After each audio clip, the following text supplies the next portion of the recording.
علی زین العابدین رضی اللہ تعالی عنہ، وارث نبوت، چراغ امت، سید مظلوم، امام محروم، زین العابدین، شمع اوتاد، ابو الحسن علی بن حسین بن علی بن ابی طالب رضی اللہ تعالی عنہ۔ آپ اپنے زمانے کے سب سے زیادہ معزز اور بہت بڑے عابد تھے۔ آپ حقائق کے بیان اور دقائق کے انکشاف، اظہار کے لیے مشہور تھے۔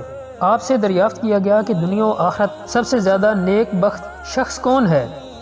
فرمایا، وہ شخص جو راضی ہو تو باطل کی طرف نہ جھکے اور ناراض ہو تو حق کو نہ چھوڑ جائے، اور یہ صفت ان لوگوں کی ہے جو کمال استقامت کے درجے پر فائز ہوں، کیونکہ باطل پر راضی ہونا بھی باطل ہے، اور اسی طرح غصے کی حالت میں حق کو چھوڑ دینا بھی باطل ہے، اور مومن تو باطل کو کسی صورت میں اختیار ہی نہیں کرتا۔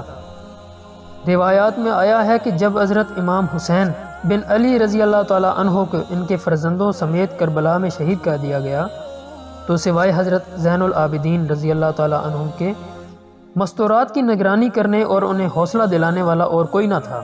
اس وقت آپ بیمار تھے۔ حضرت امام حسین رضی اللہ تعالی عنہ آپ کو علی اصغر کے نام سے پکارتے تھے۔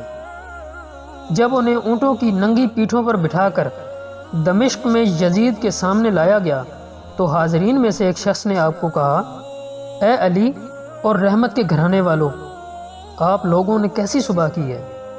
آپ نے فرمایا، ہماری صبح قوم کے جور و جفا سے اس طرح ہوئی ہے جس طرح حضرت موسیٰ علیہ السلام کی قوم کی صبح فرعون کے ظلم سے ہوئی تھی۔ انہوں نے ہمارے بھائی بیٹوں کو قتل کر دیا ہے اور مستورات کو رہنے دیا ہے۔ ہمیں نہ اپنی صبح کی خبر ہے اور نہ شام کی۔ یہ ہے ہمارے امتحان و ابتلاء کی حقیقت، اور ہم اس حال میں بھی اللہ تعالیٰ کی نعمتوں پر اس کا شکر ادا کرتے ہیں اور اس کی آزمائش پر اس کی حمد بیان کرتے ہیں۔ معزز سامعین، بیان کیا جاتا ہے کہ حشام بن عبد المالک بن مروان ایک سال حج کے لیے آیا۔ خانہ کعبہ کا طواف کرتے ہوئے اس نے حجر اسود کو چومنے کی کوشش کی، مگر ہجوم کی وجہ سے کامیاب نہ ہو سکا اور ممبر پر چڑھ کر خطبہ دینے لگا۔ اتنے میں حضرت امام زین العابدین علی بن حسین رضی اللہ تعالیٰ عنہ تشریف لائے۔ آپ کا چہرہ اقدس چاند کی طرح روشن، رخسار نور سے منور اور لباس خوشبو میں بسا ہوا تھا۔ آپ نے پہلے طواف کیا اور پھر بوسے کے لیے حجر اسود کی طرف بڑھے۔ تمام مخلوق نے تعظیماً حجر اسود کا راستہ خالی کر دیا اور آپ نے بوسہ دیا۔ اہل شام میں سے ایک شخص نے یہ صورتحال دیکھ کر حشام سے پوچھا، امیر المومنین، آپ بادشاہ ہیں، آپ کو تو کسی نے حجر اسود تک جانے کے لیے راستہ دیا نہیں، مگر یہ خوبرو جوان جو ہی آیا ہے سارے لوگ حجر اسود سے ہٹ گئے ہیں اور اس کے لیے راستہ صاف کر دیا ہے۔ حشام نے کہا، میں تو اسے نہیں جانتا۔ اس کا مقصد یہ تھا کہ کہیں اہل شام انہیں پہچان کر ان کے گرویدہ نہ ہو جائیں اور کہیں یہ بات میری حکومت کے لیے خطرے کا باعث نہ بن جائے۔ اتفاقاً وہاں معروف شاعر فرزدق موجود تھا۔ وہ کھڑا ہو گیا اور کہنے لگا، میں اس شخص کو جانتا ہوں۔ لوگوں نے پوچھا، بتاؤ ابو فراس وہ کون ہے؟ ہمیں پتہ تو چلے کہ آخر اس قدر شان و شکوہ والا شخص کون ہے۔ فرزدق نے کہا کہ ذرا توجہ سے سنو، اور اس نے فل بدیہ یہ قصیدہ شروع کر دیا۔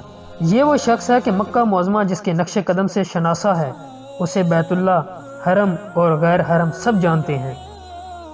یہ تمام مخلوق میں سب سے افضل، ہستی کے جگر کوشا اور خود بھی متقی، پاک باز اور صدق و صفا کا پیکر ہے۔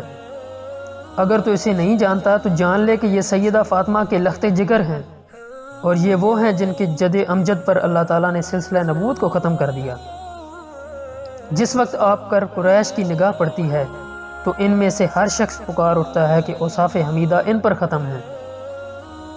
وہ عزت کی ان بلندیوں پر فائز ہیں جن تک پہنچنے سے مسلمانان عرب عجم قاصر ہیں۔ ان کے جد امجد وہ ہیں جن کے اندر تمام انبیاء کرام کی فضیلتیں موجود ہیں، اور اس کی امت میں تمام امتوں کے فضائل اکٹھے ہو گئے ہیں۔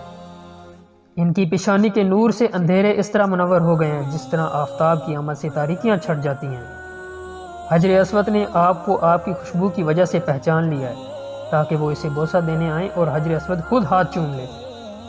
ان کی آنکھیں حیا کی وجہ سے نیچی ہیں، مگر لوگوں نے ان کی ہیبت کی وجہ سے اپنی نگاہیں جھکا رکھی ہیں۔ ہیبت کی وجہ سے کسی کو بات کرنے کی جرت ہی نہیں ہوتی، ماں سوائے اس وقت کے جب آپ متبسم ہوں۔ آپ کے ہاتھ میں بید مشک کی چھڑی ہے جس کی خوشبو انتہائی دلکش ہے، اور اس کی ہتھیلی سے خوشبو مہک رہی ہے، اور وہ نہایت بلند مرتبہ سردار ہیں۔ آپ کے اوصاف آپ کو رسول اللہ صلی اللہ علیہ وآلہ وسلم کے اوصاف سے عطا ہوئے ہیں۔ آپ کا ضمیر اور عادات و خصائل سب پاک ہیں۔ آپ کے دست کرم کی موسلا دھار بارش کا فیض عام ہے۔ وہ ہمیشہ بخشش و عطا میں مصروف رہتے ہیں، اور مال کا نہ ہونا ان کو کبھی اس بخشش سے خالی نہیں کرتا۔ مخلوق پر آپ کے احسان عام ہیں، اور آپ کی وجہ سے خلق نے گمراہی، تنگ دستی اور ظلم سے نجات پائی۔ کوئی شخص سخاوت و بخشش میں آپ کے مرتبے کو نہیں پہنچ سکتا، اور نہ کوئی قوم اس بارے میں ان کی ہمسری کر سکتی ہے، چاہے اس کے افراد کتنی ہی صاحب بخشش ہوں۔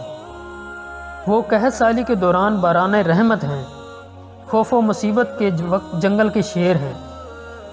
یہ وہ گھرانہ ہے جس کی محبت دین اور جس سے عداوت کفر ہے، اور ان کا قرب امن و نجات کی پناہ گاہ ہے۔ اور آخری شعر اس نے کہا، اگر متقی لوگوں کا ذکر آئے تو یہ ان کے امام ہیں، اور اگر پوچھا جائے کہ روئے زمین پر سب سے افضل کون ہے تو اس جواب میں انہی کی طرف اشارہ ہوتا ہے۔ الغرض فرزدق نے آپ کی اور آپ کے خاندان عالی کی تعریف منقبت میں یہ قصیدہ پڑھا تو حشام بھڑک اٹھا اور حکم دیا کہ فرزدق کو اسفان میں قید کر دیا جائے۔ یہ مکہ معظمہ اور مدینہ منورہ کے درمیان ایک مقام ہے۔ یہ سارا واقعہ حضرت امام زین العابدین رضی اللہ تعالیٰ عنہ کی خدمت میں پہنچا تو آپ نے اس کے پاس 12,000 درم بھجوائے اور کہلا بھیجا کہ اے ابو فراس، ہمیں معذور رکھنا، کیونکہ اس وقت ہم امتحان و ابتلاء میں ہیں اور ہمارے پاس اس کے علاوہ اور کچھ بھی موجود نہیں ہے۔ فرزدق نے یہ رقم واپس کر دی اور کہلا بھیجا کہ اے فرزند رسول صلی اللہ علیہ وآلہ وسلم، میں نے سیم و زر کی خاطر بہت اشعار کہے ہیں اور ان قصائد میں کئی غلط بیانیاں کی ہیں۔ ان جھوٹے قصائد کے کفارے اور اللہ و رسول فرزندان رسول صلی اللہ علیہ وآلہ وسلم سے عقیدت و محبت کی بنا پر کہے ہیں۔ یہ پیغام حضرت زین العابدین رضی اللہ تعالیٰ عنہ کے پاس پہنچا تو آپ نے فرمایا، یہ رقم اس کے پاس واپس لے جاؤ اور اسے کہو کہ ابو فراس، اگر تم ہم سے محبت کرتے ہو تو جو چیز ہم نے ایک دفعہ کسی کو دے کر اسے اپنی ملک سے نکال چکے ہیں، ہمیں واپس لینے پر مجبور نہ کرو۔ چنانچہ فرزدق نے قبول کر لی۔ اس سید عالی وقار کے مناقب و فضائل اتنے زیادہ ہیں کہ انہیں پورے طور پر حیطۂ تحریر میں نہیں لایا جا سکتا۔ کسی بھی صوفی یا اللہ کے ولی کی تعریف اور ان کی زندگی کے بارے میں مکمل طور پر نہیں لکھ سکتے، کیونکہ ان کا مقام اتنا اونچا ہے کہ ہم ان کا مقام بیان نہیں کر سکتے۔ اور آخر میں جو میں نے فرزدق کا ذکر کیا ہے اس کے بارے میں تھوڑا سا بتا دوں۔ معزز سامعین، فرزدق کا پورا نام ابو فراس حمام بن غالب التمیمی ہے۔ یہ اپنے زمانے کا نامور شاعر تھا۔ بصرہ میں پیدا ہوا اور وہیں ساری زندگی گزاری۔ ہجو گو شاعر کی حیثیت سے زیادہ مشہور ہے۔ اکثر اموی بادشاہوں کی ہجو کرتا تھا۔ جریر اور اختل کے ساتھ اس کی مارکہ آرائی مشہور ہے۔ 110 ہجری میں تقریباً 100 سال کی عمر میں فوت ہوا۔ آج کی ویڈیو میں اتنا ہی۔ اللہ حافظ۔